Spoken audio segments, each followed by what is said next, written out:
Nitong July 26, ako'y umuwi sa probinsya para kunin ko ang indigent assistant year 2021 hanggang 2022. Akin nalaman na inalis pala ako sa masterless ng year 2021 hanggang 2022. Kaya ako yung tinanggal dahil hindi nga ako nakauwi noong 2020 dahil sa pandemic. 71 years old na lolo, may hinanakit po. Kung kailan daw po siya nagpandemya, tinigil daw ng Office of Senior Citizens Affairs, OSCA, ang kanyang indigent allowance. Taong 2021, napanggal ka. At yung pangalan mo, kumbaga dati kasama sa master's list ng bangko ng mga indigent assistants. Eh sabi doon sa listahan ng doon mismo sa OSCA, Office of Senior Senior Citizen Affair, wala na siya roon. Do you think he's still qualified because of his status? Or nawala lang siya sa listahan? It doesn't really matter kung si Lolo is still capable to support himself by working as a carpenter or a mason. Umalis ako 25, 26, andun ako. Okay. Inanap ko na yung master list. Okay, so wala ka sa master's list? Wala nga talaga. Na nakapag-show up ng one semester, automatic ay i-declare na ano niya. Wala kami tinatanggal dito. Nire-report lang namin na gano'n. Ito ay lumapit sa hashtag ipabitag mo kasi po gusto kong makuha ang aking indigent assistant mula 2021 hanggang 2022. Nitong July 26, ako'y umuwi sa probinsya para kunin ko ang indigent assistant year 2021 hanggang 2022. Akin nalaman na inalis pala ako sa master list ng year 2021 hanggang 2022. Kaya ako yung tinanggal dahil hindi nga ako nakauwi noong 2020 dahil sa pandemic. Noong 2018, pumunta po ako dito sa Manila, dito sa aking pamangkin para magtrabaho sa kanilang bahay. Sir Ben, sana po matulungan niyo ako para malaman kung bakit nila ako tinanggal sa master list yung year 2021 hanggang year 2022 para sa indigent assistant. Ang sumbong iimbestigahan at aaksyonan sa hashtag ipabitag mo. Kakasama natin ngayon ang lolo ho na si Benigno de Jesus. Taong 2021, napanggal ka.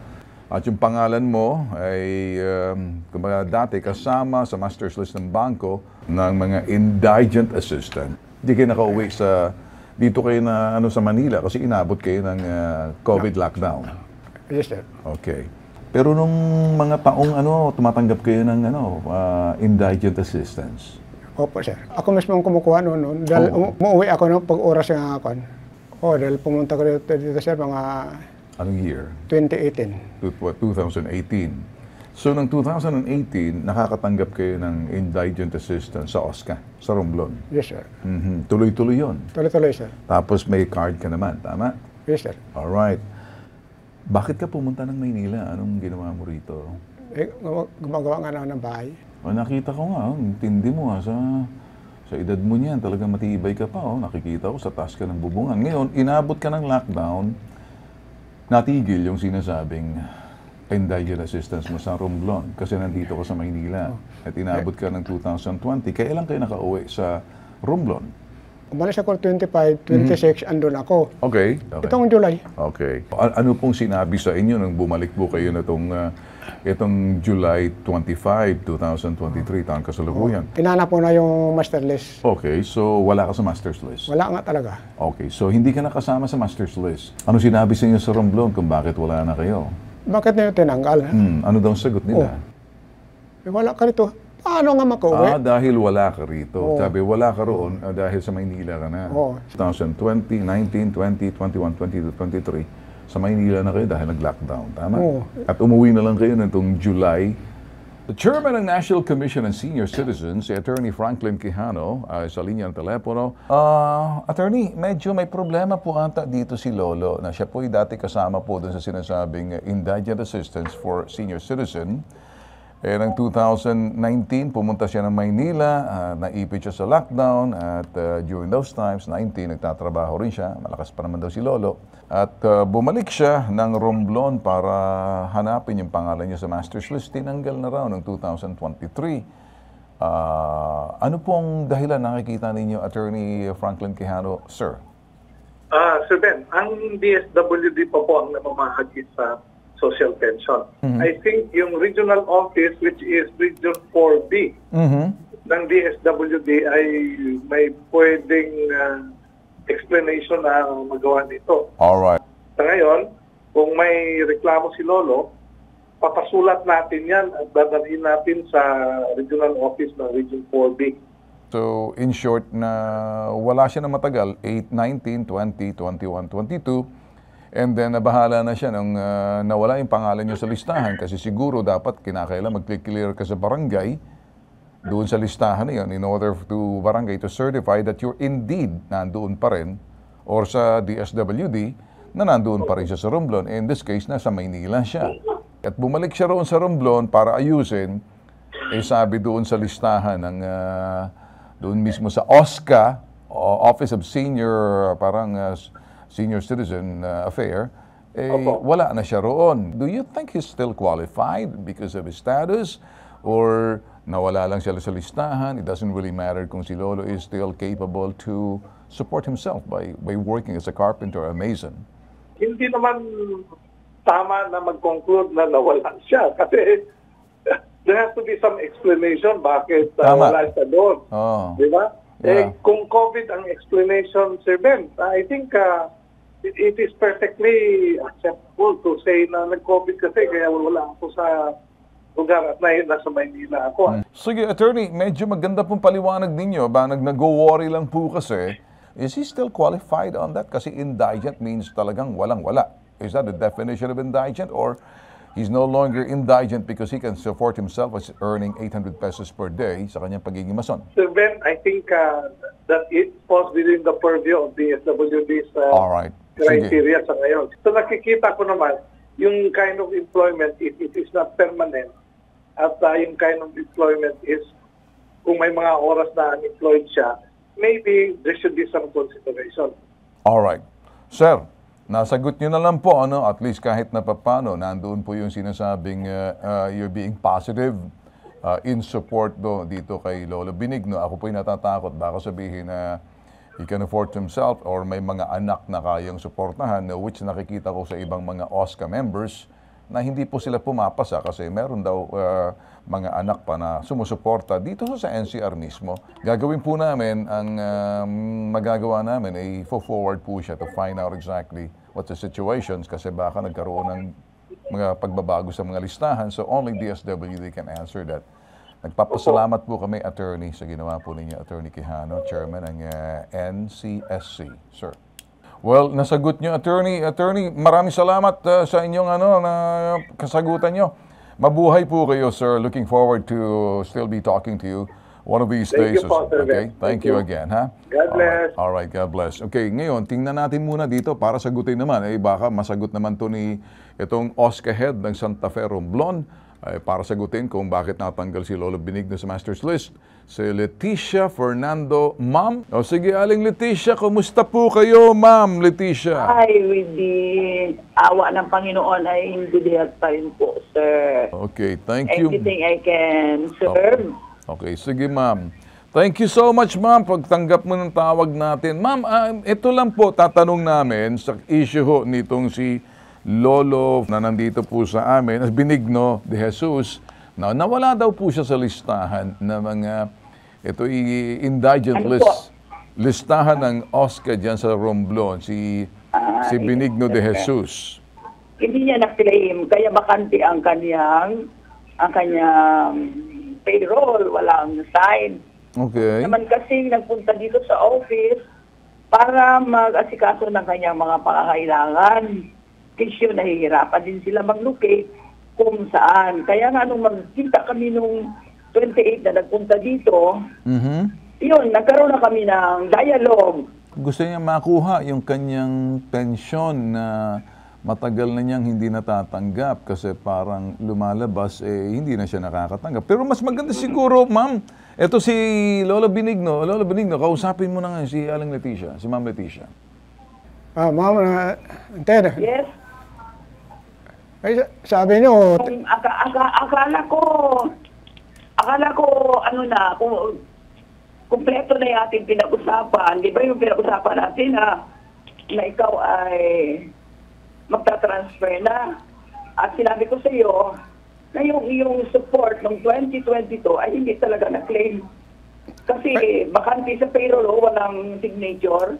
So kasama ito sa amount na niliquidate ng treasurer. Kasi din ang first semester ng 2023, January to June, dito rin. Pero wala ka na ng 23, na ano ka na, na-erase ka na. Ito na nakapag-show up ng one semester, maximum na ang 1 year. Automatic ay i-declare ka na unknown yan. Unknown? Bakit unknown, ma'am? Ibig sabihin? Pasok na iba. Ma'am, yung bang sinasabing declared unknown, meaning proof of life ang kinakailangan dito? Ganun bang ibig sabihin? Ang alin po siya, medyo ano kasi, ang sound kasi ng ano ko ay hindi masyadong... Pero, ano bang ibig sabihin ng unknown as, para makuha niya, proof of life? Magpapakita ka na buhay ka. Parang ganun. Oo, at saka, ang usual kasi namin dito, ang ginagawa, sir, yung nawawala ng almost 1 semester. 1 semester? Ay mga matatanda na mayroong continuous silang medical therapy sa Maynila. Ino namin yun kasi may medical certificate from the doctor na sila talaga ay nagpapagamot. Ayun, okay. Pero siya, katulad na kanyang declaration kanina, nung nakikinig ako, na meron siyang may work siya. Yun nga, ma'am. Sa mga hindi magko-qualify sana sa kanya. So bawal yung parang hindi magka-qualify, ma'am, pag magkumikita ng 800 pesos a day as carpenter. Lahat sa parang ganun. Parang he's working, pero parang hindi na magka-qualify yung indigent allowance kasi may sarili na siyang kita doon, whether consistent or not. Anong ibig sabihin ng 1 semester sa definition po ng OSCA? From January to June. 1 semester. Ang payout namin ngayon. January to June, and then July to December. Hindi siya nagpakita. The whole year of 2022, nasa payroll pa rin siya. Pero nobody claimed po it. Kasi wala namang kamag-anak na nagpunta dito para makaproduce ng necessary documents na i-attach. Sila daw mismo, hindi na nila malukit ang kanila. Alright, sige. Naintindihan ko po lahat ng sinasabi po ninyo. So, 1 semester means 6 months. Hindi niya ba nakuha yung buong taon ng 2021 and 2022 yung kanyang pension dyan? Dahil ang dito niya, meron ako kasing Xerox copy ng pero dito, wala talaga hindi niya nakakuha. Ang 2021, siguro yun ay i-verify pa sa branch office sa region. Kasi wala kami copy noon. Nag-start na ako ng file ng copy ng Xerox na 2022. Ito lang na 2022. Okay. So the whole year 2022, wala pong hindi niya na-claim. Okay? Hindi niya na-claim. Alright, sige. Kapag isang semester lang na hindi mo na-claim, which means matatanggal ka sa listahan kasi walang no activity. Okay. Wala kami tinatanggal dito. Nire-report lang namin na gano'n. Nire-report nyo lang, ma'am. Okay, ma'am. Nakuha ko na, ma'am. Ako na po magpapaliwanag dito, ma'am, sa kay Lola Benigno, ma'am. Thank you so much, ha? Salamat din po. God bless. God bless. Sa nangyari sa'yo, may problema rin kasi nasabi mo raw ata bago ka umalis doon, kausap natin kanina. Aling Leticia, lumalabas nasabi mo hindi ka na babalik. Pero kumikita ka naman ng buhay mo rito. Malakas ka eh. Pakita mo ako ng braso. Tingnan mo na. Gusto ko yung lumabas yung mga litid na batingin mo. Alright. Pakita mo rito. Dito yung side. Ganun mo, tinitingnan ko. Itaas mo ng konti. Itaas mo. Yun nakikita niyo yan, Lagyan niyo ng laki. Bilib po ako dyan. Muscle po yan, Walang fat. You see that? Kung ito nakikita niyo, si Lolo po, napakaganda ng hugis ng kanyang mga muscle. Muscle pong inyo nakikita, walang taba. At yan pong ganong klaseng muscle na yan, hindi po basta-basta kung hindi po kayo talagang exercise. Nasubukan ko po kay Lolo na malakas pa po siya. Gagawin naman ng paraan na maayos sa DSWD yung iyong para maayos natin. Tingnan natin kung sa Region 4 sa Region 4B, yung status ng sitwasyon mo, ano? Baka sakaling may chance. Kutob ko baka may chance, sabi nga ng chairman, ano? Diyan lang. Ako'y nagpapasalamat, ano, sa tiwala mo. At ako'y, sa baba pa tayo, lang natatandaan ko, muntik mo ako matalo, eh. Nung nag-arm wrestling tayo, eh. Usap tayo mamaya pagkatapos nito, ha? Ito po, nag-iisang pambansang sumbungan. Usap tayo mamaya, ha? Mahaba-habang usapan. Tayo lang, hindi na... Serbisyo, tulong, may tatak. Tatak bitag, tatak tulfo, si Ben Tulfo. Hashtag ipabitag mo.